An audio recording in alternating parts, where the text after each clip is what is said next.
Sarvadharmasthapakatvam Sarvadharmaswarupakaha Acharyanam Mahacharyo Ramakrishnaya Te Namaha. O establisher of all the faiths, embodiment of all the religions, the greatest teacher among all the teachers, O Sri Ramakrishna, my salutations to you.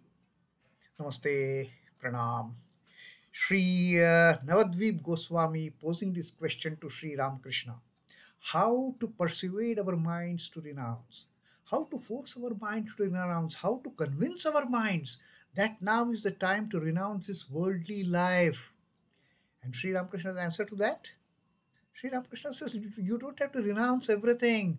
You are a Goswami. God has given you this duty to officiate as the priest of this temple, to serve the Lord, to serve the devotee. That is the duty Lord has given you. You cannot say, I want to renounce and get away from all these worldly responsibilities. You cannot do it. Rather, of course, you have to renounce, but renounce mentally. And what is that mental renunciation? Mental renunciation is detaching oneself from all these worldly attachments. That is the renunciation for the householders. Remain in the world, but don't get steeped into the world. Don't get bound by the worldly attachments. Remain detached and keep on doing your duties, whatever duties the Lord has allocated to you, you have to perform. And then Sri Ramakrishna had told what Krishna had told Arjuna. When Arjuna was so much dejected that he had thrown his bow and arrow and he had just slumped into the chariot saying, I will not fight. Sri Krishna had told him, what a nonsense talk this one, O Arjuna. Your very bones will force you, will compel you to pick up that bow and arrow which you have thrown. And you will start fighting against all those evildoers, against all those unrighteous people. It is your duty, it is your inner duty, innate duty, it is your swabhava, and your swabhava will force you to pick up the arms and wage the war. You cannot avoid it, you cannot run away from it, you cannot escape from this. Rather, you will be facing the war, you will be waging the war. That is what everyone has to do, whichever duty the Lord has given to us. We have to fulfill that duty, keeping hold on to the Lord. Hold Lord with one hand and with other hand, keep on doing your worldly duties. That is what Sri Ramakrishna has always been telling the householder, disciples and the devotees. While talking this about Sri Krishna's advice to Arjuna that your innate nature will force you to pick up the arms and wage the war, Sri Ramakrishna went into samadhi again. This has been, in fact, a gathering where Sri Ramakrishna has been entering in the mood of samadhi so frequently. And he again went into samadhi after he came down on the lower plane, after he started coming down on the lower plane. After he was aware of, okay, I am talking to all these devotees and Navadvip Goswami is sitting beside me with all my inner core disciples also there. Ramchandra Datta is there, Rakhal is there, M is there. And then Sri Ramakrishna started, as he started coming down from that higher plane of samadhi to the lower plane, to the normal plane, he started talking to Navadvip Goswami. Yoga and Bhoga, Sri Ramakrishna says. Now these are the two paths. Yoga is the path of spirituality and Bhoga is the path of worldliness. Now Sri Ramakrishna says that yoga and bhoga, you Goswamis, you have both. You Goswamis, you are treading both the path. One path is spirituality and you are also treading the path of the worldly living. But there is a difference between ordinary worldly people and you Goswamis. Sri Ramakrishna says, now your only duty is to call on God. You have got this opportunity of becoming a priest of this temple, of serving the Lord, of serving the devotees. So now your primary duty is to call on God. Chant the name of God, spread the name of God, and pray to Him sincerely. And what prayer should this person engaged in worldly life but in spirituality, what should the prayers be? Sri Ramakrishna says, pray to him sincerely. Oh God, I don't want the glories of the world bewitching Maya. I want thee alone. In your creation, this world bewitching Maya has created so many temptations and attractions and allurements for the worldly people to get attracted, to get tempted. I don't want any of those temptations. I don't want any of those attractions. I don't want any of those illusions. I don't want any of those delusions. All I want is you, your holy feet, your lotus feet. All I want is thee alone. I don't want anything else in this world now. All I want is you, devotion to you. Reveal to me who you are. That is all I now seek. I don't seek any worldly enjoyments. I don't go after any worldly attachments, attractions. God dwells in all beings undoubtedly. Now again, Sri Ramakrishna says, God dwells in everybody. God is dwelling in each and every particle and atom of this creation. That being the case, who may be called his devotee? When that is the case, whom can we call devotees? God is there in every, even in stone, God is there, even in wretched people, God is there, even in evil people, God is there. Now, how to differentiate a devotee from rest of the non-devotees? The signs of devotees now, Sri Ramakrishna is telling. God dwells in every being, no doubt. But that being the case, who may be called his devotee? He who dwells in God. He who has merged his mind and life in an innermost soul in God. That is the devotee. We find so many different types of people in this world. In this range of worldly people, there are devotees also in the worldly people. Now, how to make out devotees from non-devotees in all these broad class of the worldly people? One who has put his mind in its entirety to God. He who dwells in God.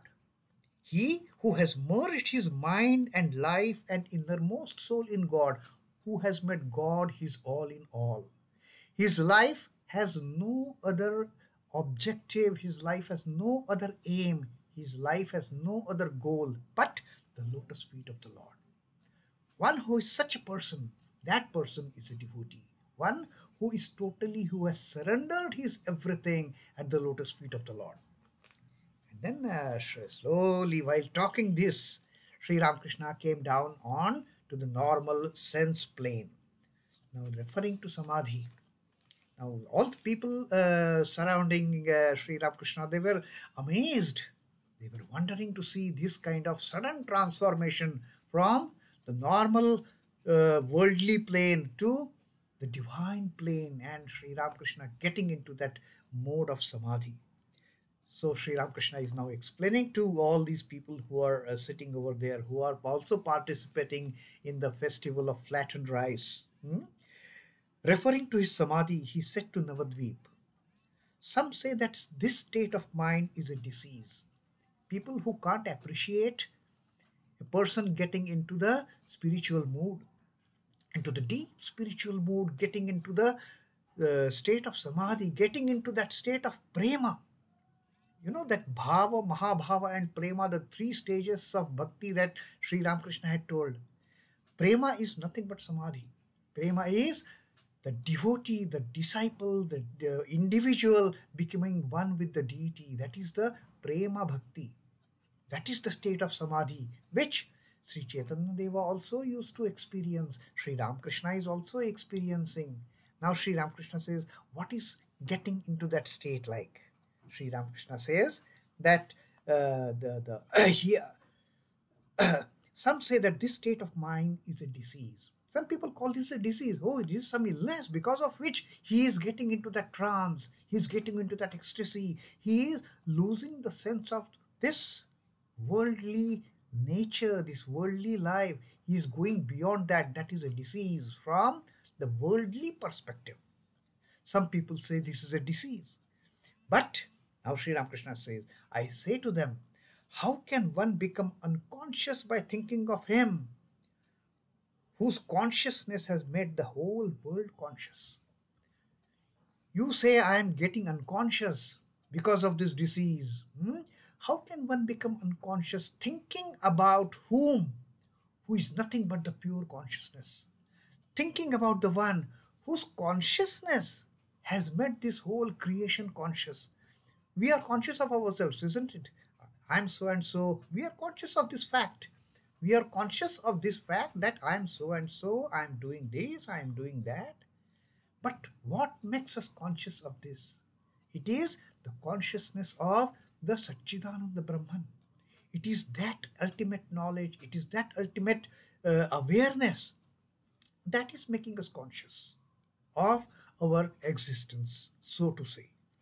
Now, Sri Ramakrishna says, how can one become unconscious thinking about merging oneself in the one who has spread consciousness all across this creation, because of whom this entire creation is jumping with activity, jumping with life, jumping with all these the things that are going on.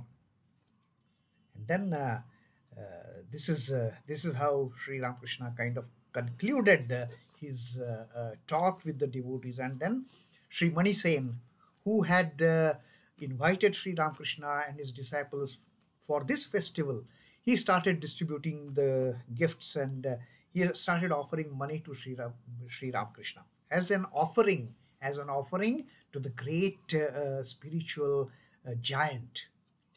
And Sri Ramakrishna says, I cannot touch money. Sri Ramakrishna says, I cannot take money. And then Sri Ramakrishna then asked him, in the name of his guru, Navadvip Goswami, that don't force me to take money. In fact, Sri Ramakrishna could never touch money.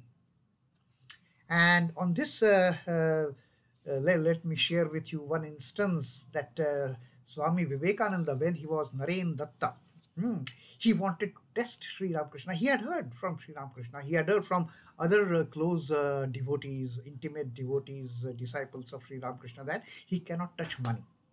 Now, Sri Narendranath Datta, he wanted to test whether it is really true. Once when Sri Ramakrishna was not there in the room, Naren came inside and he kept one metal coin. He kept one coin under the mattress of Sri Ramakrishna's bed, saying, this fellow is telling, I cannot touch money, I cannot touch money. Everybody around him tells he cannot touch money.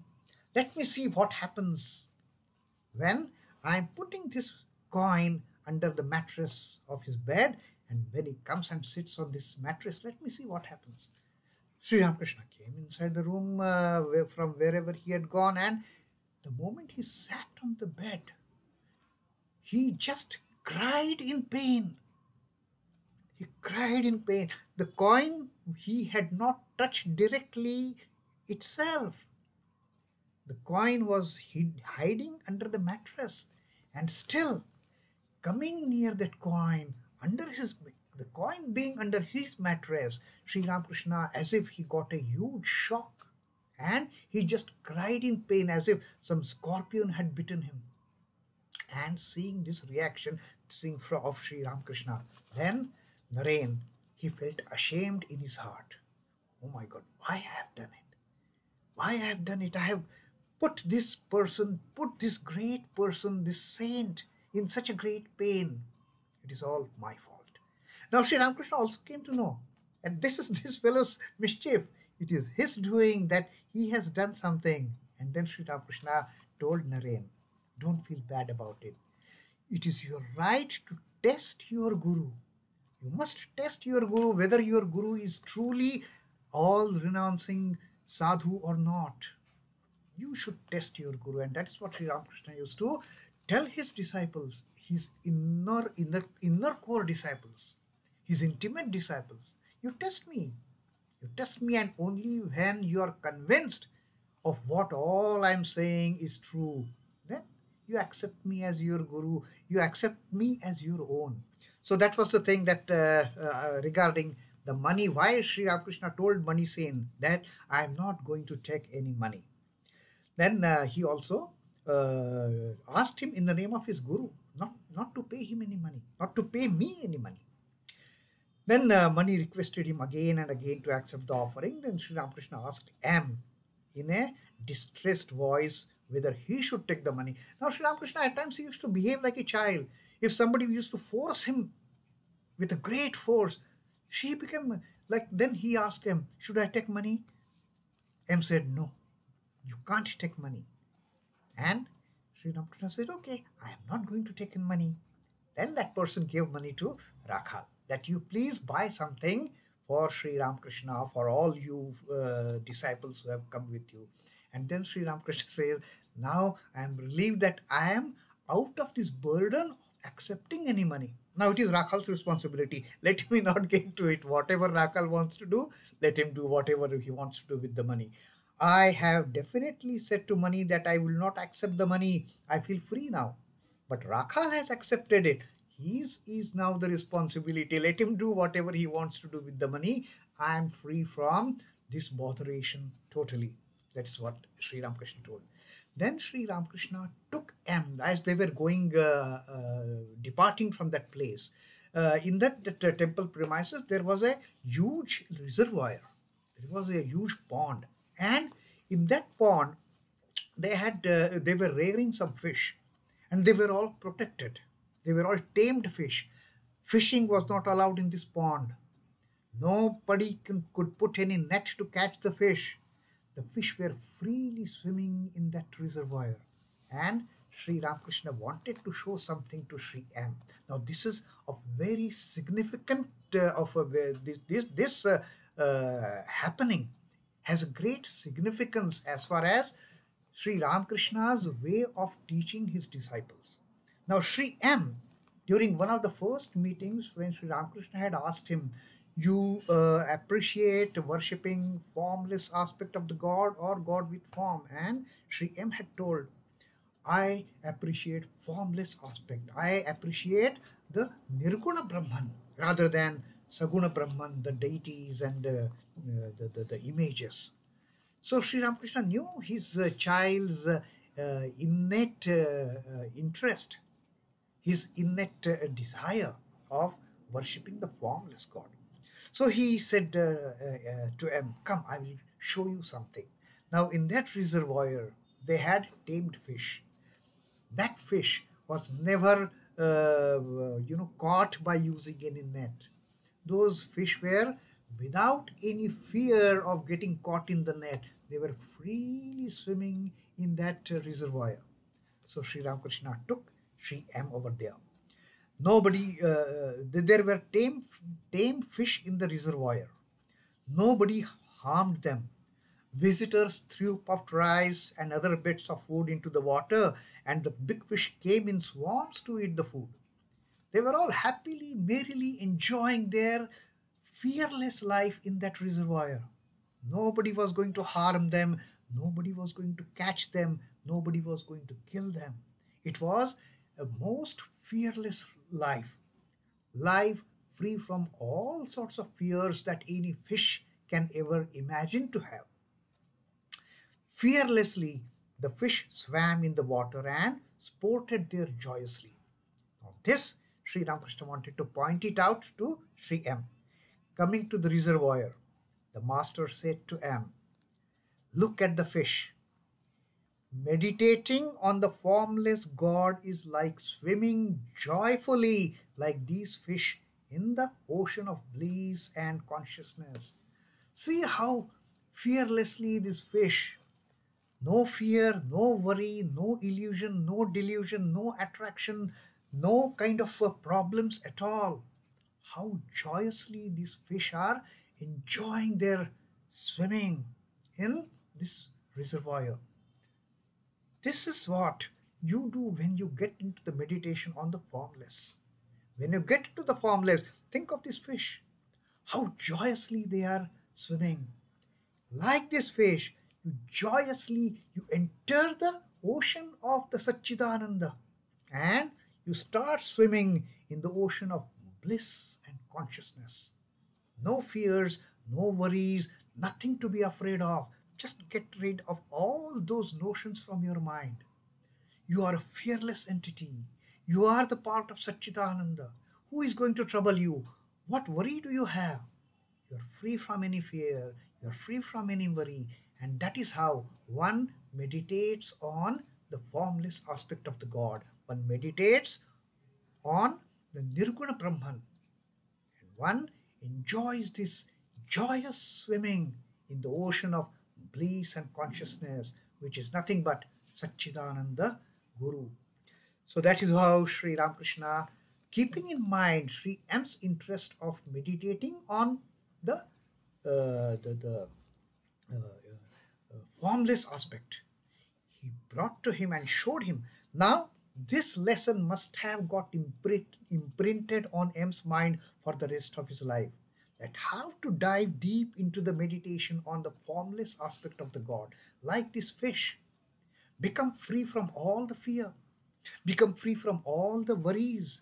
Become free from anything that you are afraid of. Just become free from all those negativities and joyously jump into that ocean of bliss and consciousness. Om Namah Shri Bhagavate Ramakrishna. Sri Ramakrishna Arpanamastu. Jai Thakur, Jai Man, Jai Swamiji.